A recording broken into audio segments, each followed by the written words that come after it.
पहले देवेंद्र आपसे एक चीज़ हम जानना चाहें, ये जो बार बार ये कहा जा रहा है महिला होने के नाते मेरे साथ जो है दुर्व्यवहार किया गया कमेटी में, या मुझे मौका नहीं मिला गया, और आज पार्लियामेंट में जिस तरीके से कांग्रेस, टीएमसी, तमाम जेडीयू सबने कहा कि महुआ मोइत्रा को बोलने दो, क्या ये कुछ प्रेसिडेंट है कि जिस पर आरोप हो वो जवाब वो सदन के अंदर बोले? और पिछली बार सौरभ जिन 13 सांसदों का अब तक निष्कासन किया गया है, उनमें से किसी को भी ये अवसर नहीं दिया गया था।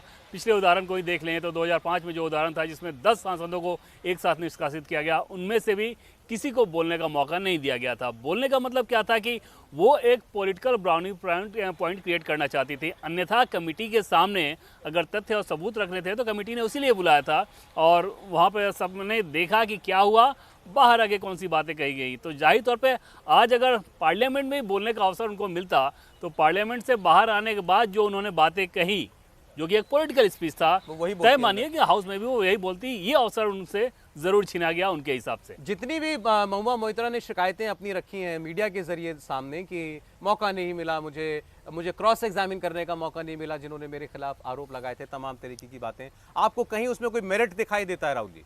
देखिए, बिल्कुल मेरिट नहीं है। देखिए, उनको कमेटी में, ये भी आपको बता दूं, कमेटी क्योंकि एक्सटेंशन ऑफ हाउस होती है, तो कमेटी के सामने उनको मौका मिला बोलने का। उन्होंने जो भी किया वहाँ पे वो सबके सामने है।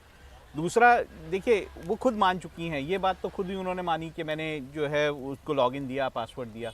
तो ये जो इशू है, यहाँ तक जो इशू है, वो संसद डिसाइड कर सकती है कि अगर ऐसा कोई करता है तो उसको सांसद नहीं रहना चाहिए, तो डिसाइड हो सकता है ना। तो वही संसद ने किया। और जैसा कि अभी मेरे सहयोगी बता रहे थे कि 2005 में क्या हुआ था, 2005 में भी तो यही हुआ था।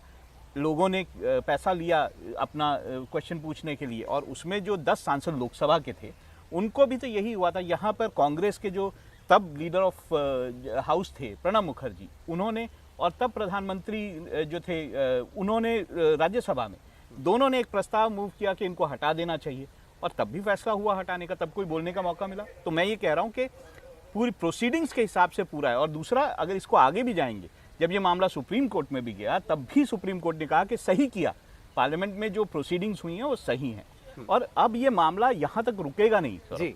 ये मामला क्या आप देखिए, अब ये आगे मामला आगे जाने वाला है। एक मामला हुआ था 1993 में, जब कैश फॉर वोट का मामला हुआ था पीवी नरसिम्हा राव का, और उस वक्त जो फैसला 5 जज बेंच ने सुप्रीम कोर्ट का दिया था वो 3:2 का फैसला था। उसमें 3 लोग जो मेजॉरिटी फैसला था, उसमें ये माना गया था कि जो संविधान की धारा 105 है उसके तहत इम्यूनिटी प्राप्त है सांसदों को। लेकिन अब सुप्रीम कोर्ट उसको रिविजिट करने जा रही है, उस फैसले को 7 जज बेंच जो है उसको रिव्यू करने वाली है। और जिस तरह के का ऑब्जर्वेशन जो चीफ जस्टिस ऑफ इंडिया का आया है, उससे लगता है, मैं ये कह नहीं सकता, लेकिन उससे लगता है कि वो इस फैसले में करप्शन अगर ऐसा होता है जिसमें पैसा लेके वोट देना या बाकी सब चीज़ें, उसमें जो धारा 105 है उसकी इम्यूनिटी कहीं ना कहीं वो नहीं, ऐसे मामले अदालत में पहुंच सकते हैं। बिल्कुल ठीक।